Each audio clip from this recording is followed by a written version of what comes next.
we're out on another adventure. There's a really nice lady in Niagara who was giving away some hostas. She has a huge hosta garden in the back, and we took as many as we could. There's still so many left. She's also giving us some raspberry bushes. Very kind. The weather changes here so quickly. It was such a beautiful day this morning when we picked up the hostas, and now it is a torrential downpour. I guess I'm grateful that I don't have to water the garden tonight.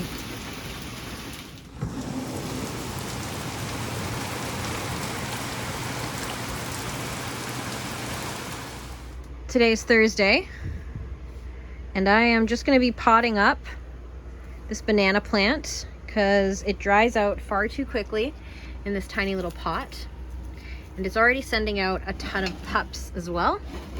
I don't think this is a hardy banana to Canada, my zone 6B. I might even be zone 7, but you can see it's putting out a beautiful new leaf. It's been loving the weather, the summer humidity, but in the winter it has to come inside. So I have to put it in not a gardening nursery pot like one of these guys, but he needs to go into like a house plant pot. Some bottom drainage so he'll hold on to a bit of the water. So yeah, let's do it. As easy as that. It will never give me bananas. It is just a house plant. Very pretty though. Excited for this new leaf. I'm about to mow the lawn. We had a casualty happen. I need bigger stakes. This is as far as it got to be staked up, and then it just got really top heavy. That's going to happen with these ones too, I'm sure. I'm going to cut him back here where the bend happened, and he might grow more sprouts from the bottom and give more peppers, but it's sad. There's a lot to harvest in there though. I guess that's not the sad part, that's the happy part. I'll let you know how we did. Ooh, look at all of them in there. 20 something peppers from that fallen over plant. It's too bad that they couldn't all start turning color, but sometimes Mother Nature has different plans. I thought it was just the one plant, but it was actually, oh, and it looks like I missed this break too. It was actually 2 plants. I think they'll just grow sprouts from the elbows. It'll be fine. It's another round of I Spy. Can you spot the critter in the frame? 3, 2, 1.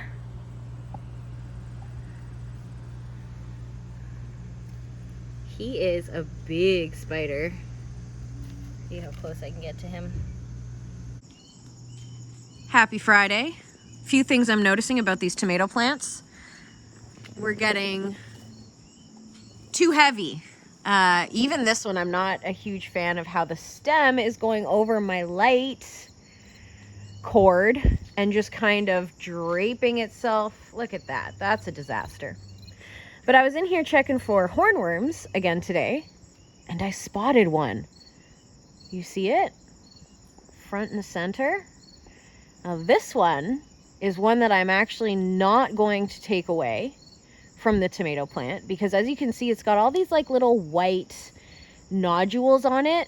That means I think it's pronounced braconid wasp. I'm not 100% sure, but basically a wasp lays eggs and uses the hornworm's body as a host for its babies. So more of them are going to hatch out of here, and the hornworm is already dead, so I'm not worried about it.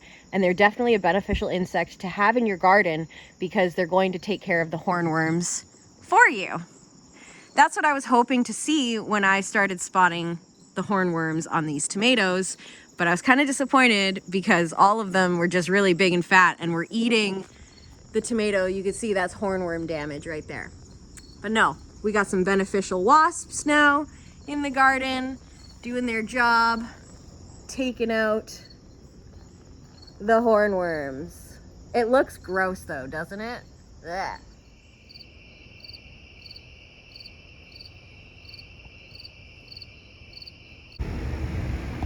What the fuck?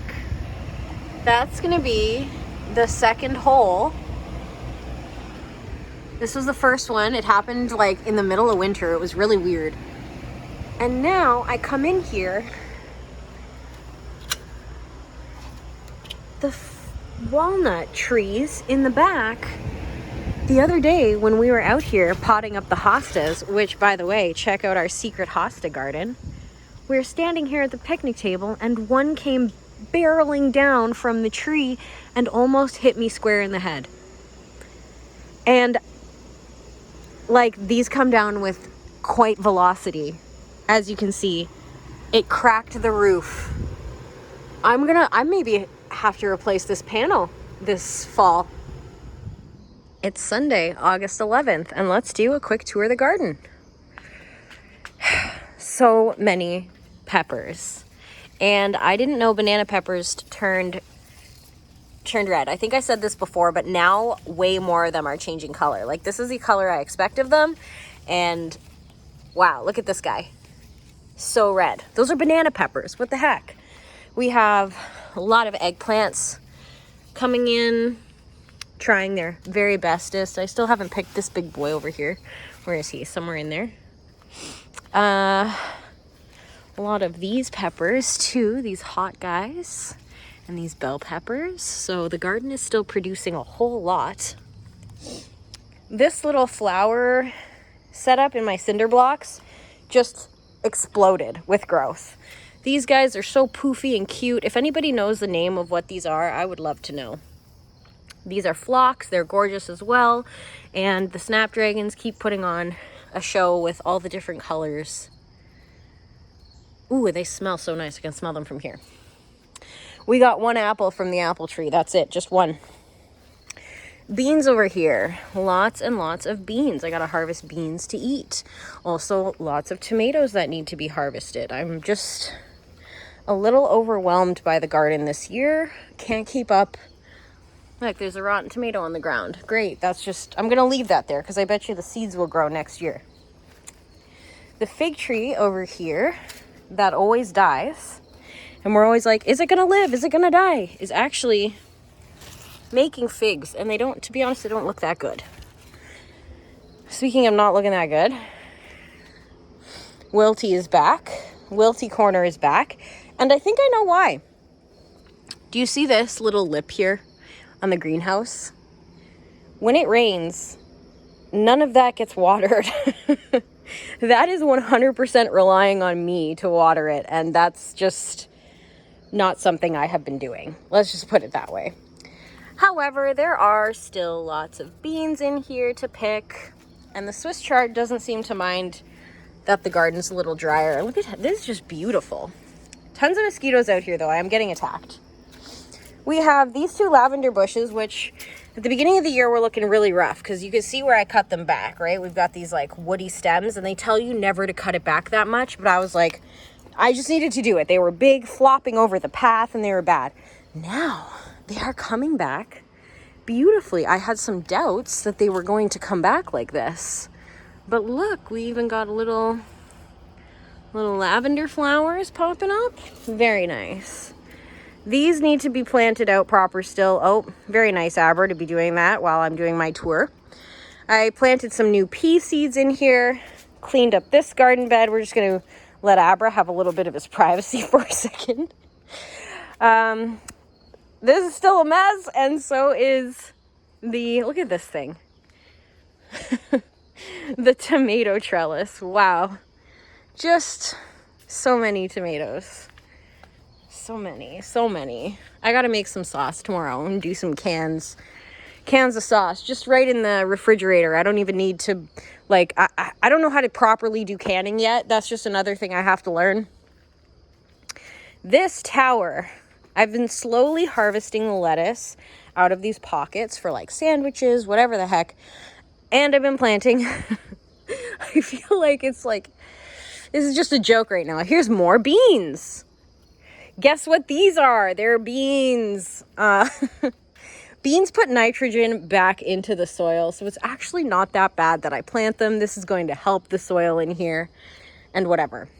This guy right here is, I think it's like it's some sort of a sage plant. White sage. Oh, and it smells lovely. I'll probably try to make some sort of a, like a wrap, one of those things you smudge. Yeah, one of those things. This tomato plant's doing pretty good, but again, a little wilty up there. It's because these require so much water. Like, this is just sucking up so much constantly. The banana that I repotted finally had this big leaf pop out. So pretty. And then over here, you're probably like, what the hell? The columbine, what happened? I noticed it was really dry and crispy, so I cut it back, just like I did the lavender over there that I wasn't supposed to. But I can already tell, like, look at all this new growth since I've cut it. It needed the sun. We did a trim on this guy too, and he kind of looks a little Dr. Seussy right now with these big poof balls at the top. Coming into the greenhouse, which is cleaned at this point. Did a little work in here, tidying things up, vacuuming. House plants are looking gorgeous. This guy really doing the most this year. I definitely have a thrips situation. Look, we got a new leaf coming out of my long lobia. I love this alocasia. Is it an alocasia? I think so. And then this guy too, very, very pretty. Look at these little flowers. This is a crown of thorns, I believe. So I got this from a greenhouse for $1.50. It was like a little plug. I had to pot it up. Like, it wasn't even in anything significant. But he's doing good. He grew all of these like branches. I thought it looked like a guy holding his arms up, which is why I bought it. But he's starting to grow more branches. I could probably just trim them to leave it like, woo! All right, over here, jade. My Hoyas are really enjoying it in here. I have some cacti that are doing all right. This string of hearts. Hi, Abra. Did you have a good poop? Great. I propagated my string of hearts. So I also have this little one here. Like, I need more. I don't know. I do have some other plants in here. Ooh, this is like a surprise to you. So this is, I think, a ring of Prince of Orange. I thought, yeah, okay, Prince of Orange.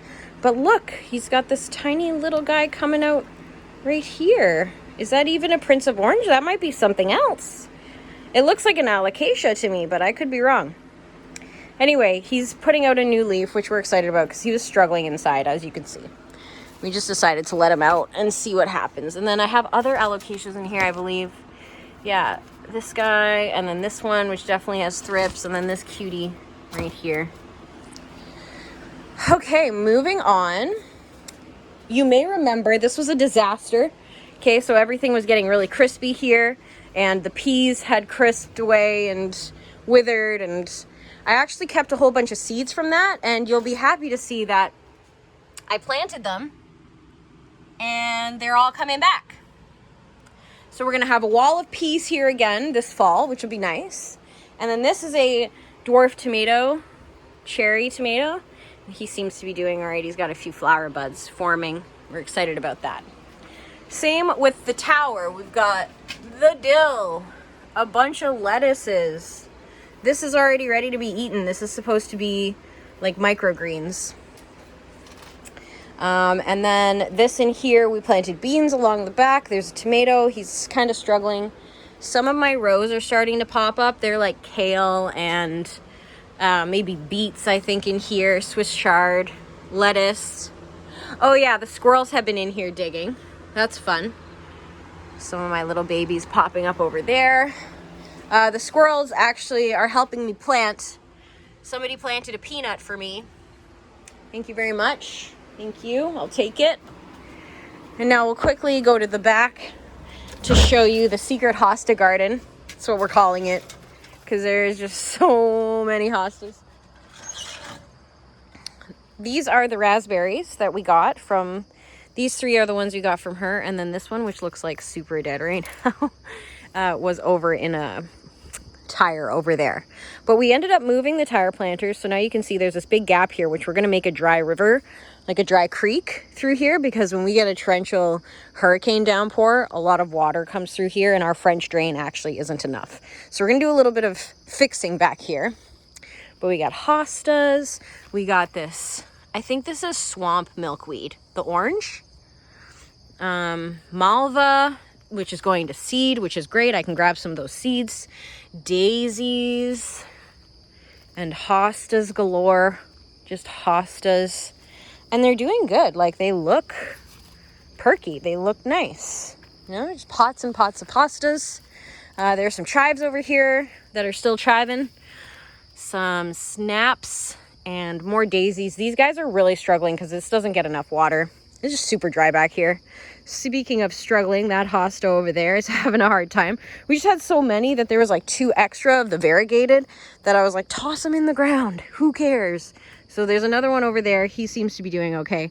But if you didn't know this, these black walnuts actually... What is that? Is that a UFO? Oh my God. Oh my God, guys. UFO sighting. It's an airplane. I'm sorry.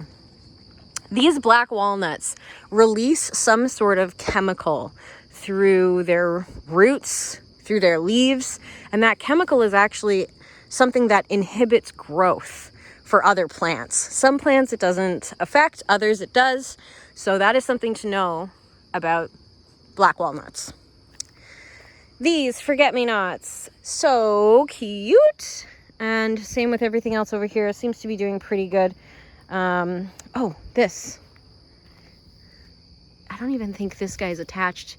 No, because it looks like a squirrel or something has been eating it. Man, that would have been a really nice tomato. That's unfortunate. There's a whole bunch in here. This is just a disaster. He flopped over and yeah. This is stinging nettle that I'm letting go to seed because I'm actually interested in this plant. This plant is very pokey and spiky and it hurts if you touch it. But I have some like chronic neck and shoulder pain that I think I could apply it to that and it would be really good. But we haven't tried that yet. Stupid. Whatever. Okay, asparagus. Looking amazing. These little crowns here coming up. They're so poofy. Look at them. They're so cute. Look at this. This is like a real fucking asparagus growing from the ground. I could chop that off and eat it and have 1 asparagus for dinner tonight. Years. It's going to take years. So we're working on it. But that is your tour for today.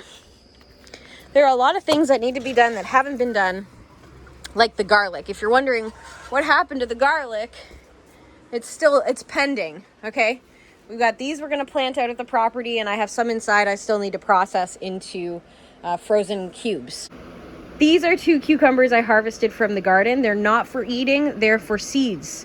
You don't want them to get this big. When they get this big and yellow, they're not for eating anymore. The seeds get too big and they're just not as good. So these I let do this on purpose so that I could harvest some of the seeds and hopefully have that figured out. I'm doing the same with some of these tomatoes. I haven't had great success in the past saving seeds from tomatoes, but here's the thing, okay? You're supposed to let the seeds like rot in the tomato so that something happens. I don't know. So that's why we've got a bunch of rotten tomatoes on this shelf right now. The fig tree is making figs. That is a ripe fig. These are my husband's favorite. He doesn't like strawberries or blueberries or any kind of berry. And I guess a fig technically isn't a berry. Here's another one. But I find they have like this light strawberry flavor. And my husband really enjoys them. So I take the berries in the summer and I let him have the figs. Although this one's looking so ripe. I don't know if I could let him have this one. This one I think is for me.